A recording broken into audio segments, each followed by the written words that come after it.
الحمد لله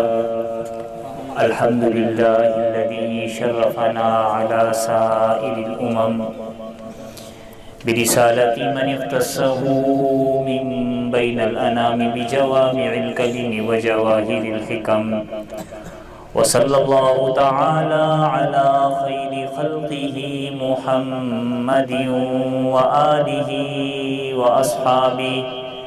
وأصحابه وأزواجه وذرياته وبارك وسلم تسليما كثيرا. أما بعد، فأعوذ بالله من الشيطان الرجيم. بسم الله الرحمن الرحيم. الف لام میم ذلك الكتاب لا ريب فيه الذين يؤمنون بالغيب ويقيمون الصلاة ومما رزقناهم ينفقون. وقال النبي صلى الله تعالى عليه وسلم: الصيام والقرآن يشفعان. وقال النبي صلى الله تعالى عليه وسلم: إن الله تعالى يرفع بهذا الكتاب أقواما ويضع به آخرين، أو كما قال عليه الصلاة والسلام: آمنت بالله صدق الله ورسوله النبي الكريم، ونحن على ذلك لمن الشاهدين والشاكرين، والحمد لله رب العالمین. تمام احباب بآواز بلند عقیدت رب العالمین. تمام احباب بآواز بلند عقیدت اور محبت کے ساتھ درود و سلام کا نذرانہ پیش فرمائیں. اللہم صل علی محمد وعلی آل محمد کما صلیت علی ابراہیم وعلی آل ابراہیم انک حمید مجید. اللہم بارک علی محمد وعلی آل محمد کما بارکت علی ابراہیم وعلی آل ابراہیم انک حمید مجید. معزز حاضرین، محترم سامعین،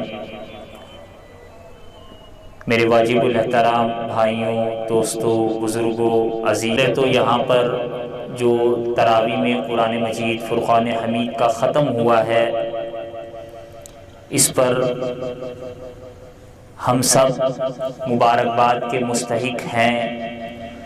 وہ طلباء، وہ قراء جنہوں نے قرآن مجید فرقان حمید کی قرأت کی، وہ سامعین، وہ مقتدی جنہوں نے سنا، جنہوں نے انتظام کیا، اور جو اس قرآن مجید فرقان حمید کو محبت سے، رغبت سے اس کی تلاوت سنتے رہے، وہ تمام خراج تحسین اور مبارکباد کے مستحق ہیں. اللہ رب العزت تمام کا سننا، سنانا، پڑھنا، تلاوت کرنا قبول و منظور فرمائے، آمین.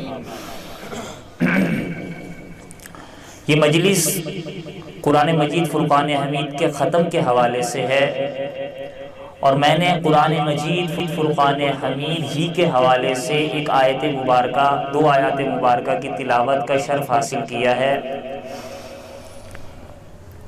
یہ رمضان المبارک کا جو مہینہ ہے، اس مہینے میں اللہ تعالیٰ نے روزے جیسی عبادت بھی عطا فرمائی، تراویح جیسی عبادت بھی عطا فرمائی، اعتکاف جیسی عبادت بھی عطا فرمائی.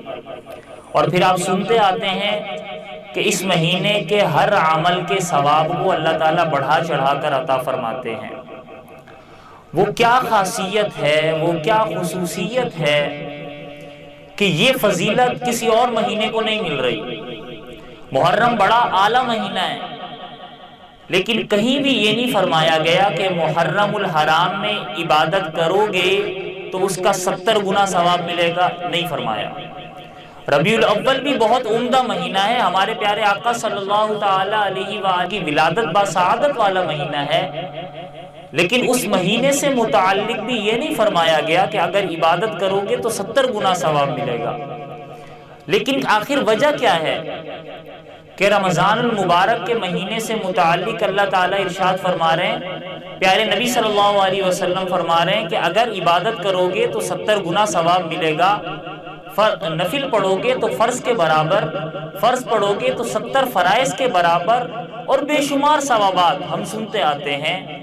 تو اس کی بنیادی وجہ اور بنیادی خصوصیت یہ ہے کہ شہر رمضان الذی انزل فیہ القرآن، کہ یہی وہ مہینہ ہے جس میں قرآن مجید فرقان حمید جیسی بابرکت باعظمت کتاب نازل ہوئی، جو صرف کتاب نہیں ہے بلکہ اللہ تعالیٰ کا کلام ہے۔ کیا ہے بھائی؟ اللہ رب العزت کا کلام ہے، جتنی بھی کلام ہے۔ کیا ہے بھائی؟ اللہ رب العزت کا کلام ہے، جتنی بھی آسمانی کتابیں پہلے نازل ہوئی، تورات ہو، زبور ہو، انجیل ہو، وہ کتاب اللہ ہیں، اللہ کی کتابیں ہیں، آسمانی بھی ہیں، شریعت بھی ہیں، لیکن وہ کلام نہیں ہے۔ کلام کا مطلب ہوتا ہے نا بول، گفتگو، وہ اللہ کی گفتگو نہیں ہے۔ لیکن قرآن مجید فرقان حمید کتاب اللہ بھی ہے اور کلام اللہ بھی ہے، یعنی اللہ تعالیٰ کی طرف سے نازل کرتا کتاب بھی ہے، شریعت بھی ہے، منبع حیات بھی ہے، اور اللہ تعالیٰ کی جو گفتگو ہے وہی الفاظ ہمارے سامنے یہ جو 30 پاروں میں گتے کی شکل میں موجود ہے، یہ اللہ تعالیٰ ہی کے الفاظ ہیں۔ تو یہ سعادت اللہ تعالیٰ نے اس امت کو عطا فرمائی ہے کہ اللہ نے اپنا کلام بھی دیا، اور پھر کلام دینے کے ساتھ ساتھ اللہ تعالیٰ نے یہ معجزہ بھی عطا فرمایا ہے کہ اس امت کو اس کلام کے حفظ کرنے کا موقع بھی عنایت فرمایا ہے، سعادت بھی نصیب فرمائی ہے۔ پہلی جتنی بھی کتابیں آتی تھی اس کے حفاظ نہیں تھے، وہ نبی تورات نازل ہونے والے نبی کو وہ کتاب آتی، لیکن اس نبی کی امتی کو نہیں آتی۔ زبور اس نبی کو آتی، اس نبی کے امتی کو نہیں آتی۔ انجیل حضرت عیسیٰ علیہ السلام کو تو آتی، لیکن امتی اس کو حفظ نہیں کر پاتا۔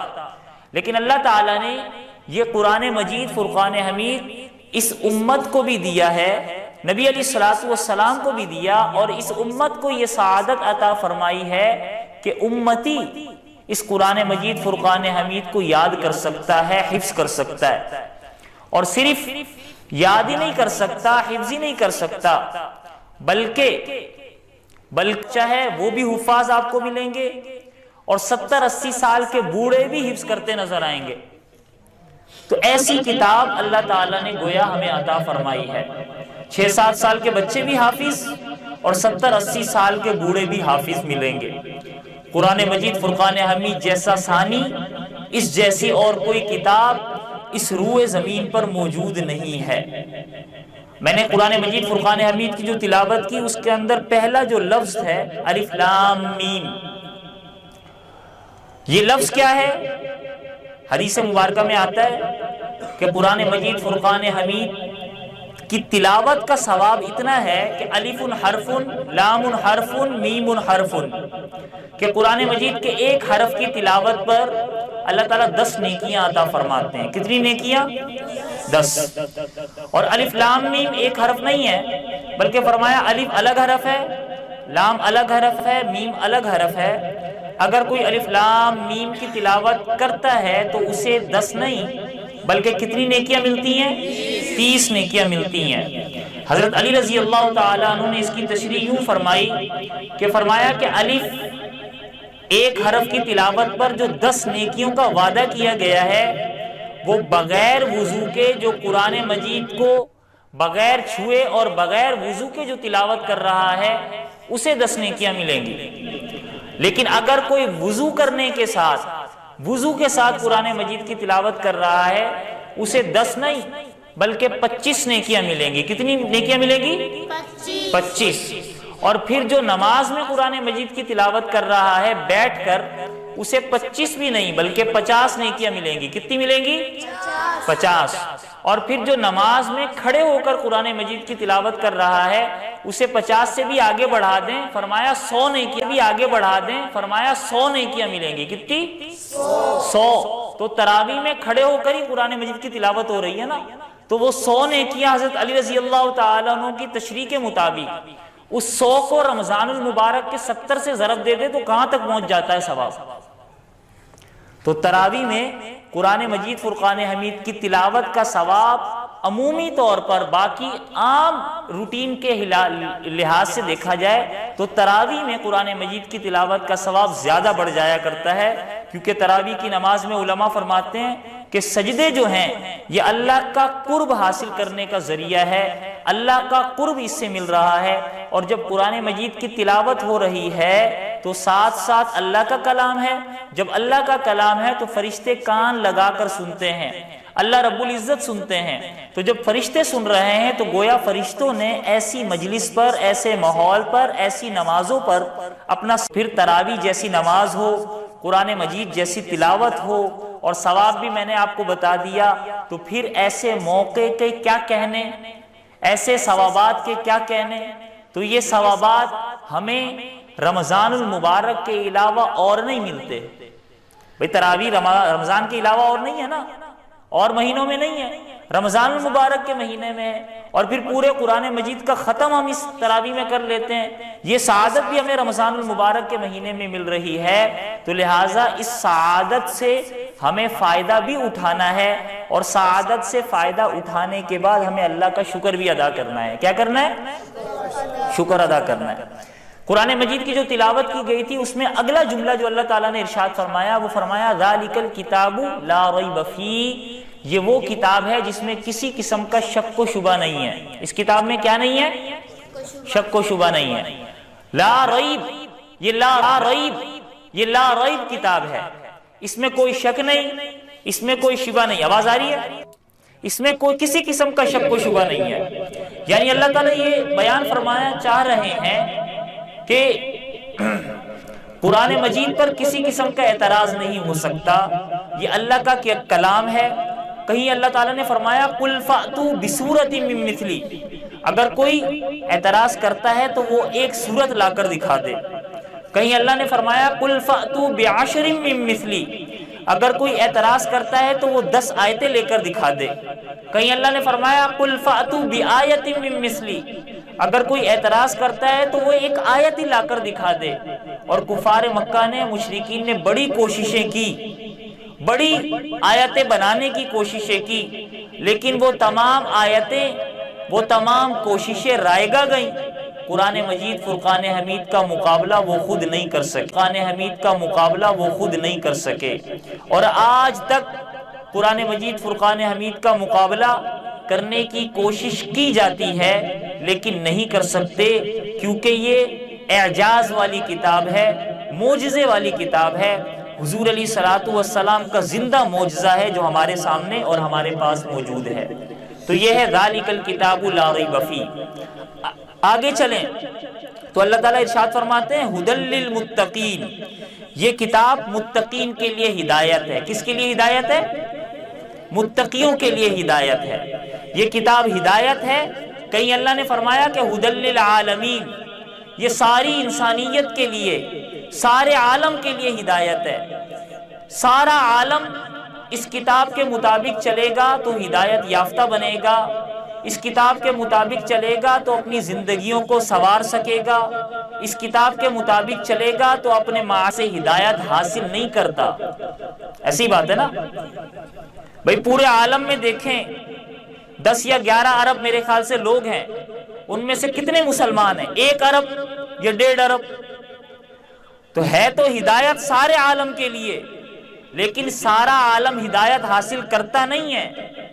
ابتدا کے اعتبار سے سارے عالم کے لیے ہدایت ہے، لیکن جو اس کے مطابق چلتا ہے ہدایت اسے ملتی ہے، وہ متقی بنتا ہے۔ تو انجام کے اعتبار سے اللہ تعالیٰ ارشاد فرما رہے ہیں ہدایت تو تھی عالمین کے لیے، لیکن ہدایت حاصل کی متقین نے، تو ھدی للمتقین، یہ کتاب ہدایت بن گئی متقی کے لیے۔ کس کے لیے بن گئی؟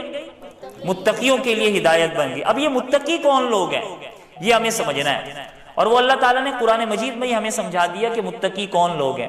اگلی آیت میں ہم چلیں تو اللہ تعالیٰ ارشاد فرماتے ہیں الذین یؤمنون بالغیب، الذین یؤمنون بالغیب، متقی وہ لوگ ہیں کہ جو یؤمنون بالغیب، جو غیب پر ایمان لاتے ہیں۔ کس پر ایمان لاتے ہیں؟ غیب پر، یعنی بن دیکھے پر ایمان لاتے ہیں۔ انہوں نے دیکھا نہیں ہے لیکن وہ ایمان لا رہے ہیں۔ بتائیے ہم نے اللہ کو دیکھا ہے؟ نہیں دیکھا، ایمان لاتے ہیں؟ لاتے ہیں۔ ہم نے نبی پاک صلی اللہ علیہ وسلم کو دیکھا ہے؟ نہیں دیکھا، ایمان لاتے ہیں؟ لاتے ہیں۔ فرشتوں کو دیکھا ہے؟ نہیں دیکھا، ایمان لاتے ہیں؟ جنت جہنم کو دیکھا ہے؟ نہیں دیکھا، ایمان لاتے ہیں؟ ٹھیک ہے، اسی طریقے سے حضرات خلفائے راشدین، حضرات صحابہ کرام رضوان اللہ تعالی علیہ مجمعین کو نہیں دیکھا، ایمان لاتے ہیں؟ ان کی عزت، احترام، قدر یہ سب ہم جانتے ہیں۔ یہ تمام چیزیں، یہ تمام احکامات، یہ تمام عقائد ہمیں قرآن مجید فرقان حمید نے بتائے اور نقل کر کے بتائے، عقل سے نہیں بتائے۔ عقل سے ہم سوچیں تو بظاہر ہمیں اللہ نظر نہیں آ رہے، تو کوئی عقل والا، عقل سے سوچنے والا یہ کہہ سکتا ہے کہ بھئی مجھے تو اللہ نہیں دکھ رہے، میں اللہ کو کیوں مانوں؟ لیکن نہیں، ہمیں عقل نے نہیں، ہمیں نقل نے بتایا، ہمیں قرآن مجید فرقان حمید نے بتایا، ہمیں حدیث مبارکہ سے نقل کر کے یہ بات پتہ چلی، قرآن مجید سے منتقل ہو کر یہ بات پتہ چلی کہ اللہ کی ذات ہے، اور وہ کیسی ہے تفصیلاً ہمیں پتہ چلی۔ ایسی بات ہے نا، میں اس تفصیل میں نہیں جاتا۔ اسی طریقے سے حضور نبی کریم صلی اللہ علیہ وسلم کی ذات طیبہ کے بارے میں ہم پوری سیرت، پوری حضور علیہ الصلوۃ والسلام کی زندگی، پورے احکامات ہمیں کیسے پتہ چلتے ہیں؟ ہمیں عقل استعمال کرنے سے پتہ چلتے ہیں؟ نہیں، ہمیں نقل سے۔ نقل کا مطلب ہوتا ہے ہمارے پاس حدیثیں آ رہی ہیں، ہمارے پاس علماء، اولیاء، صلحاء، اکابرین، حضرات صحابہ کرام، تابعین، تبع تابعین، جو صلحاء، اکابرین، حضرات صحابہ کرام، تابعین، تبع تابعین جو نقل کر کے پہنچاتے ہیں، ہم تک وہ بات پہنچتی ہے، اور علماء وہی بات آگے منتقل کرتے ہیں۔ تو ہمیں یہ پتہ چل گیا کہ الذین یؤمنون بالغیب، بات سمجھنے کی کوشش کریے گا کہ الذین یؤمنون بالغیب کے متقی وہ لوگ ہیں جو غیب پر ایمان لاتے ہیں، جو بن دیکھے پر ایمان لاتے ہیں۔ مطلب یہ ہے جو نقل پر چلتے ہیں، عقل پر نہیں چلتے، کیونکہ حضرت علی رضی اللہ تعالیٰ عنہ کا قول ہے، وہ فرمایا کرتے تھے کہ اگر شریعت عقل کے تابع ہوتی، احکامات عقل کے تابع ہوتے، تو آپ نے دیکھا ہوگا کہ سردیوں میں بسا اوقات چمڑے کے موزے پہنے جاتے ہیں، چمڑے کے موزوں کے اوپر مسا بھی کیا جاتا ہے۔ شریعت کا ایک مسئلہ ہے، مسا چمڑے کے موزے کے اوپر کرتے ہیں یا نیچے کرتے ہیں؟ مسا اوپر کیا جاتا ہے چمڑے کے موزے کے، اسی لیے کہ موزہ نیچے سے میلا ہو رہا ہے، نیچے سے اس کو مٹی لگ رہی ہے، اوپر سے تو لگ نہیں رہی، لیکن مسا کرنے کا حکم کہاں دیا گیا؟ اوپر حکم دیا گیا ہے۔ تو پتہ چلا کہ ہمیں حکم مل رہا ہے نقل سے، تو ہم نے نقل کے مطابق چلنا ہے، اور جب تک مسلمان نقل کے مطابق، نقل کا مطلب ہے قرآن کے مطابق، حدیث کے مطابق چلتے رہیں گے، تب تک مسلمان ہدایت پر رہیں گے۔ اور جب مسلمان اپنے مشاہدے پر چلیں گے، اپنی عقل پر چلیں گے، اپنے دیکھنے پر چلیں گے، بن دیکھے اور غیب پر نہیں چلیں گے، صرف جو دیکھ لیا اس پر بھروسہ کریں گے، تب یہ ہدایت کے راستے سے بھٹکنا شروع ہو جائیں گے، تب یہ ہدایت کے راستے سے بھٹکنا شروع ہو جائیں گے۔ کیونکہ پیارے نبی صلی اللہ علیہ وسلم نے بڑی ایسی علامتیں بتائی، جس میں حضور علیہ الصلوۃ والسلام نے ارشاد فرمایا تھا کہ قیامت کے قریب فتنے آئیں گے، اور وہ فتنے ایسے ہوں کہ قیامت کے قریب فتنے آئیں گے، اور وہ فتنے ایسے ہوں گے کہ جس کا قرآن مجید فرقان حمید کے ساتھ حقیقی تعلق ہوگا وہ اس فتنے سے تو محفوظ رہ سکے گا، لیکن جس کا قرآن مجید فرقان حمید کے ساتھ حقیقی تعلق نہیں ہوگا وہ اس فتنے سے محفوظ نہیں رہ سکے گا۔ اور جو فتنے کے بارے میں جستجو کرے گا وہ تو محفوظ رہ سکے گا، لیکن جو فتنے کے بارے میں جستجو نہیں کرے گا وہ محفوظ نہیں رہ سکے گا۔ ایک صحابی ہے نا غالباً حضرت حذیفہ بن یمان رضی اللہ تعالیٰ عنہ ہے، وہ فرمایا کرتے تھے باقی صحابہ حضور سے عمل پوچھا کرتے تھے کہ یا رسول اللہ میں کیا عمل کروں، لیکن میں حضور علیہ الصلوۃ والسلام سے پوچھا کرتا تھا یا رسول اللہ میں کس فتنے سے بچوں، کون سا فتنہ آنے والا ہے تاکہ میں اس سے محفوظ رہ سکوں۔ تو آج ہم جیسے جیسے قیامت کے قریب ہوتے چلے جا رہے ہیں ویسے ویسے فتنے آتے چلے جا رہے ہیں۔ باقی نبی صلی اللہ علیہ وسلم نے ارشاد فرمایا تھا کہ تم پر یکے بعد دیگرے ایسے فتنے آئیں گے جیسے تسبیح ہوتی ہے نا، تسبیح کے دانے، ایسے فتنے آئیں گے جیسے تسبیح ہوتی ہے نا، تسبیح کے دانے، اگر وہ تسبیح کا دھاگا ٹوٹ جائے تو وہ دانے کیسے گرتے ہیں؟ فرمایا اس طریقے سے ایک کے بعد ایک فتنہ تمہارے اوپر آئے گا اور تم اس آزمائش میں مبتلا کیے جاؤ گے۔ آج ہم مسلمان اسی آزمائش میں مبتلا کیے جا رہے ہیں، ایک کے بعد ایک فتنہ، مصائب کا فتنہ، آزمائش کا فتنہ ہے، عقل پر چل کر دین سے گمراہ ہونے کا فتنہ۔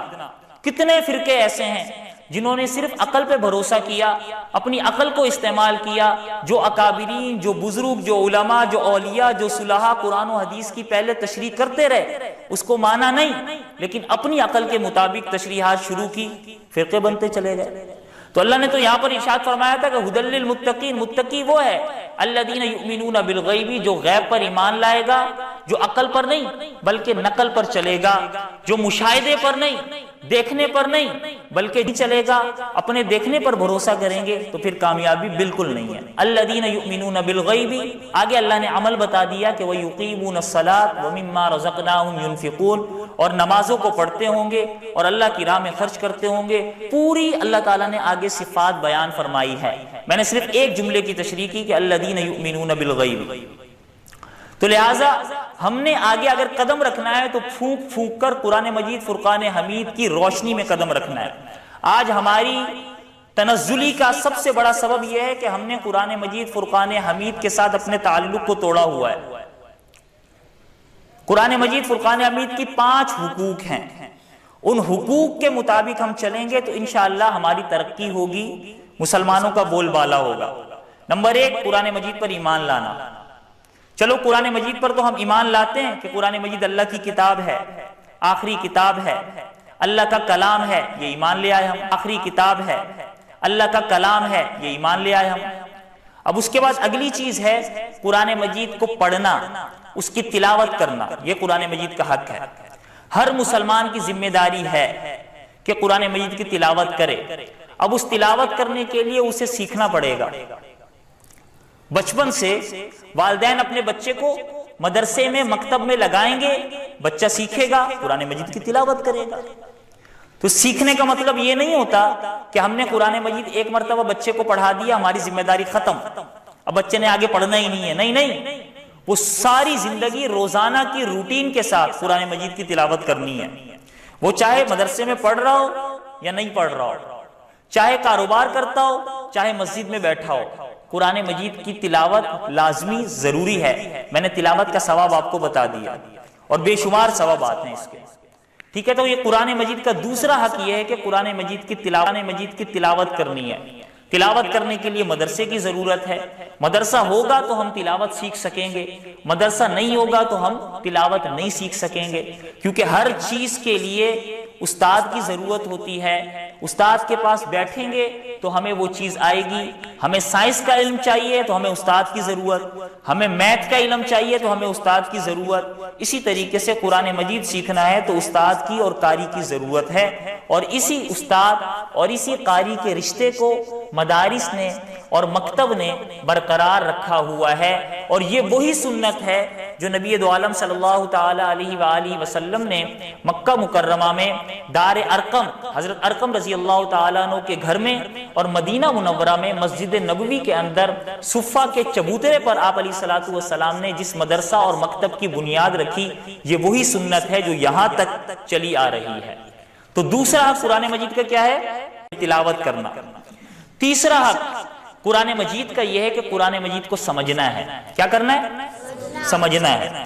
تلاوت تو ہم نے کر لی، لیکن قرآن مجید فرقان حمید نازل اس لیے ہوا تھا کہ ہم اس پر عمل کرتے، ہم اس کو اپنی زندگیوں میں لاتے، ہم اس کے مطابق چلتے، تو اپنی زندگیوں میں لانے کے لیے اور اس کے مطابق چلنے کے لیے ہمیں عمل کرنا ہوگا، اور عمل کرنے کے لیے اس کو سمجھنا ہوگا۔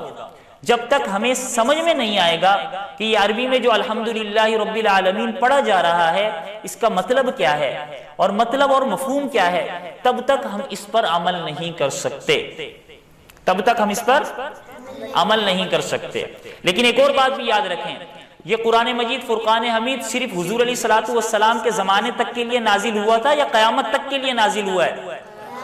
قیامت تک کے لیے نازل ہوا ہے نا، قیامت تک کے لیے اس نے برقرار رہنا ہے۔ تو ہم قرآن مجید فرقان حمید کو ایسے ہیں کہ ہمارے آج کے حالات کے مطابق بھی قرآن مجید ہمیں ہدایت دے رہا ہو۔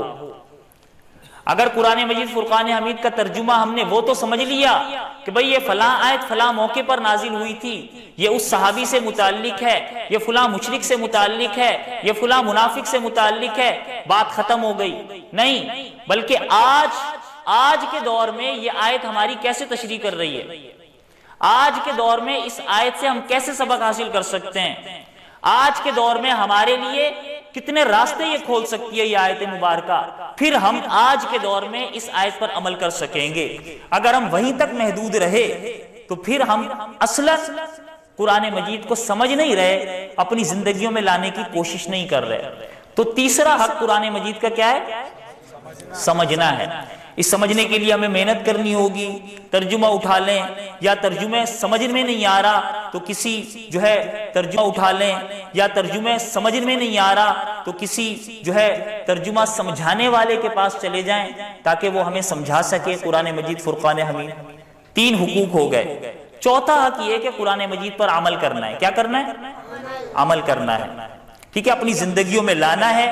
ہمیں اس نے معاشرت بھی سکھائی ہے، ہمیں اس نے آداب بھی سکھائے ہیں، ہمیں عبادات بھی سکھائے ہیں، ہمیں معاملات بھی سکھائے ہیں، ہمیں اس نے بزنس کاروبار بھی سکھایا ہے قرآن مجید نے، ہمیں اس نے میاں بیوی کے جو حقوق ہیں وہ بھی بتائے ہیں، ہمیں قرآن مجید سے سیاست بھی ملتی ہے، ہمیں قرآن مجید سے عبادات، نماز، روزے، تمام چیزیں قرآن مجید کے اندر آ جاتی ہیں، ٹھیک ہے۔ 4 چیزیں ہو گئی قرآن مجید کی، اور 5ویں چیز یہ ہے کہ قرآن مجید کا جو حق ہے وہ اس کے پیغام کو اور اس کی دعوت کو لے کر ہم نے اپنے مسلمان بھائیوں کے پاس اور پھر کفاروں کے پاس جانا ہے اور اس کی دعوت ان تک پہنچانی ہے۔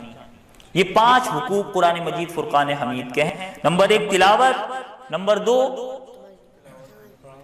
پڑھنا، تلاوت کرنا، ایمان لانا، اور سب سے پہلے ایمان لانا، نمبر 2 اس کو تلاوت کرنا، نمبر 3 اس کا سمجھنا، اور نمبر 4 اس پر عمل کرنا، اور نمبر 5 اس کے پیغام کو لوگوں تک پہنچانا۔ پھر ہم حقیقی معنوں میں قرآن مجید کے ساتھ اپنا تعلق جوڑ سکیں گے، ورنہ ایسے ہی ہے کہ ہم نے ایک کیا کہتے ہیں ثواب کی نیت سے اور برکت کی نیت سے ہم نے اس کو رکھا ہوا ہے اور حقیقی معنوں میں ہم اس پر عمل نہیں کر رہے۔ تو بہرحال اللہ تعالیٰ سے دعا ہے کہ اللہ تعالیٰ ہمیں قرآن مجید فرقان حمید پر حقیقی معنوں پر عمل پیرا ہونے کی کوشش فرمائے، اور اس رمضان المبارک کی برکات سے اس رمضان المبارک میں ہم تھوڑا سا تعلق اپنا قرآن مجید کے ساتھ جوڑ دیتے ہیں، کیونکہ رمضان مہینہ ہی ایسا ہے۔ حضور علیہ الصلوۃ والسلام خود حضرت جبرائیل علیہ الصلوۃ والسلام آتے اور حضور علیہ الصلوۃ والسلام اور حضرت جبرائیل علیہ الصلوۃ والسلام مل اور فرمایا کرتے تھے، ایک مرتبہ آپ سناتے، ایک مرتبہ حضرت جبرائیل علیہ الصلوۃ والسلام سنایا کرتے۔ اور جب آپ علیہ الصلوۃ والسلام کا جس سال انتقال ہوا ربیع الاول کے مہینے میں، اس سے پہلے جو رمضان المبارک گزرا تھا اس میں آپ علیہ الصلوۃ والسلام نے حضرت جبرائیل علیہ الصلوۃ والسلام کے ساتھ 2 مرتبہ قرآن مجید کا دور فرمایا۔ تو لہٰذا پتہ چلا کہ اس مہینے کی خاصیت قرآن مجید کے ساتھ لازمی ہے، خصوصی نسبت ہے، کیونکہ آخری عشرہ آئے گا، اس آخری عشرے میں طاق راتیں ہیں، ان طاق راتوں میں سے ایک رات ایسی ہے جسے لیلۃ القدر کہا گیا۔ اس لیلۃ القدر کی فضیلت لیلۃ القدر خیر من الف شہر، 1000 مہینوں سے افضل کیوں ہے بھائی؟ اس وجہ سے کہ انا انزلناہ فی لیلۃ القدر، اللہ فرماتے ہیں کہ قرآن مجید لیلۃ القدر میں نازل ہوا تھا، اس وجہ سے لیلۃ القدر کو 1000 مہینوں سے افضل قرار دیا ہے۔ تو بتائیے کہ جس کتاب کے نازل ہونے کی وجہ سے رات افضل ہو گئی، جس کتاب کے نازل ہونے کی وجہ سے مہینہ افضل ہو گیا، جس کتاب کے جڑنے کی وجہ سے وہ جو جزدان ہو گیا، جس کتاب کے ٹچنگ کی وجہ سے وہ کپڑا اور وہ تپائی، وہ ڈیکس اور وہ کاغذ جس پر لکھا ہوا ہے وہ افضل ہو گیا، تو اس کتاب کے ساتھ اگر میں اور آپ ہم اپنا تعلق، اپنے بچوں کا تعلق، اپنے معاشرے کا تعلق، اپنے ملک کا تعلق اس کتاب کے ساتھ جوڑیں گے تو ہم کتنے افضل بن جائیں گے۔ بات سمجھ میں آ رہی ہے؟ تو اصل میں یہ کیا کہتے ہیں، کمی اس بات میں ہے اور کمزوری اس بات میں ہے کہ ہم نے تعلق صحیح معنوں میں قرآن مجید فرقان حمید کے ساتھ جوڑا ہوا نہیں ہے۔ تو لہذا رمضان المبارک اور اس مجلس کی برکت سے ہم نے یہی سبق حاصل کرنا ہے کہ زیادہ سے زیادہ ہم نے قرآن مجید فرقان حمید کے ساتھ اپنے تعلق کو جوڑنا ہے۔ آگے جو ایام رہ گئے ہیں ان ایام میں قرآن مجید کی تلاوت، اس کو سمجھنا، اس کے ساتھ تعلق جوڑنا اور زیادہ سے زیادہ عبادات کرنے کی کوشش کرنی ہے۔ حضور علیہ الصلوۃ والسلام خود رمضان المبارک کے آخری عشرے کی طاق راتوں میں، بلکہ بعض احادیث میں آتا ہے کہ تمام راتوں میں احیا لیلہ وایقظ اہلہ کے الفاظ آتے ہیں کہ آپ علیہ الصلوۃ والسلام خود بھی راتوں کو جاگا کرتے تھے اور اپنے اہل و عیال کو بھی اٹھایا کرتے تھے اور رات میں عبادت کا اہتمام کیا کرتے تھے۔ تو لہٰذا یہ جو آخری عشرہ آنے والا ہے یہ بڑا ہی افضل عشرہ ہے، پھر اس کی طاق راتیں بڑی افضل ہیں۔ جن کو توفیق ہوتی ہے اعتکاف میں بیٹھنے کی وہ اعتکاف میں بیٹھیں، جن کو موقع نہیں مل رہا وہ اگر اپنے کام میں بھی مگن ہیں تو کم از کم طاق راتوں میں ضرور بے ضرور کچھ نہ کچھ عبادت کا اہتمام ضرور کریں۔ تھوڑی تلاوت ہو گئی، تھوڑا صدقہ خیرات ہو گیا اور تھوڑی جو ہے پھر اس کے بعد کوئی نماز، 2 رکعت نفل، صلاۃ التسبیح ہو گئی، اس طرح کی نماز ادا کر لیں۔ پوری رات نہ بھی جاگیں تو کم از کم رات کا کچھ نہ کچھ حصہ اپنی عبادت میں مگن رکھیں۔ اللہ تعالی ہمیں رمضان المبارک کی برکتیں حاصل کرنے کی توفیق مرحمت فرمائے۔ اللہ تعالی ہمارا